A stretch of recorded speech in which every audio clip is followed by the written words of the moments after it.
Last week, I told you I quit finishing my diamond paintings, and apparently I wasn't the only one breaking rules.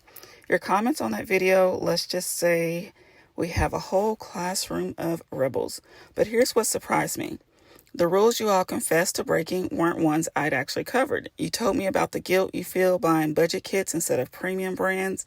You even told me about the unspoken competition nobody admits to entering, what I call the production line lie, where we act like we're running a factory instead of enjoying a hobby. And honestly, that makes me a little angry because somewhere along the way, this hobby picked up a rule book that's serving absolutely no one. So today, welcome back to the Teacher's Lounge. I'm Deanna, and we're running the second half of our rule-breaking series with 3 more diamond painting rules that you are officially allowed to break. So grab your coffee, take a seat, class is in session. Let's get started. Let's start with something I call the premium kit trap.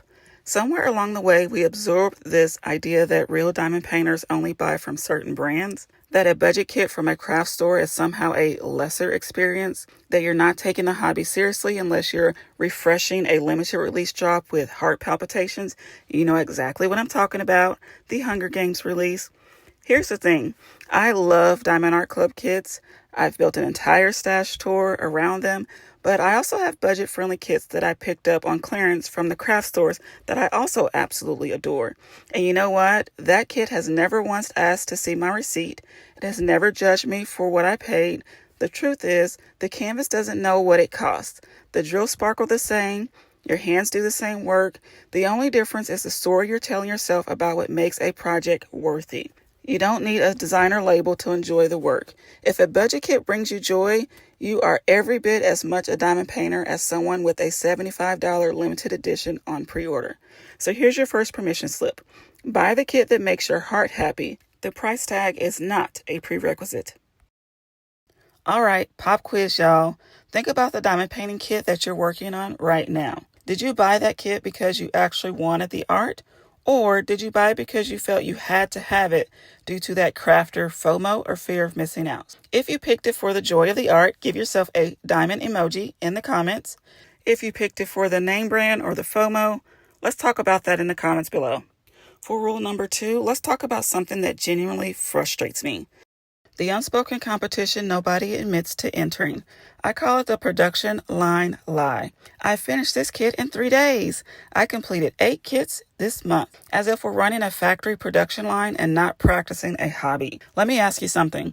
When you finish a kit at record speed, what do you actually remember about that experience? Do you remember the feeling of the drills clicking into place, the audiobook chapter you were listening to, or do you just remember the finish line? Here's the truth I had to learn the hard way. Your hobby is not a factory. You don't grade your sessions by drills per hour. You grade them by how you felt when you stood up from the table. Sometimes autopilot mode is exactly what your nervous system needs. Sometimes it needs the deep focus of confetti chaos. But never, ever is speed the measure of a good diamond painting session. Here's what I want you to remember about rule number 2. Retire the stopwatch. From now on, you are not measuring your progress by how much of the canvas is covered. If you placed 10 drills and felt calm, that's a win. That's 100% great. If you finished the whole canvas but were stressed out the entire time, that's an incomplete. We are trading output for outcome, and the outcome is your peace.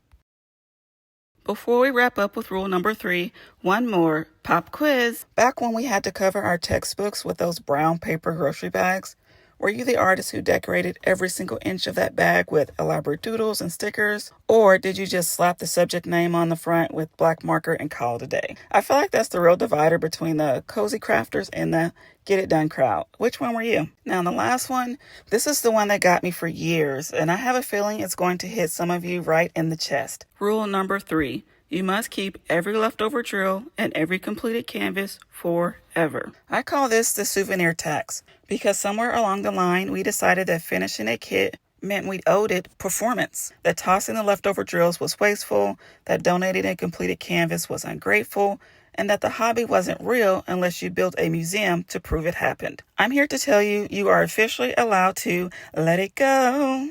That jar of 400 leftover DMC 310 drills, you're not going to use them, and that's okay. Toss them. Gift them to a crafting group. Turn them into confetti for a birthday card if you're feeling spicy, but don't let them sit on a shelf collecting guilt dust. And the completed canvases, the ones stacking up in your closet because you might frame them someday, listen to me. If that canvas served its purpose, if it gave you 30 hours of peace, 30 hours of sparkle therapy after a brutal 9 to 5, it did its job. It doesn't owe you anything else. You're allowed to gift it, donate it, give it to someone who will actually hang it. You're even allowed to, dare I say, toss it if it's taking up real estate in your home and your mind. That doesn't make you ungrateful. That makes you someone who values the process over the product. So here's your official homework for today. I want you to look at your current project or one you've been avoiding and ask yourself, which of these 3 rules have you been following without even realizing it? Is it the premium kit trap whispering your budget picks aren't good enough? The production line lie turning your peaceful hobby into a race you never signed up for? Or the souvenir tax, that guilt of holding on to drills and completed canvases that have already done their job? I'm curious, drop it in the comments. And if you missed part 1 of our rule breaking series, I'll link that right here so you can catch up on the first 5 rules we dismantled. Until next time, thanks for watching. Class is dismissed. Bye-bye.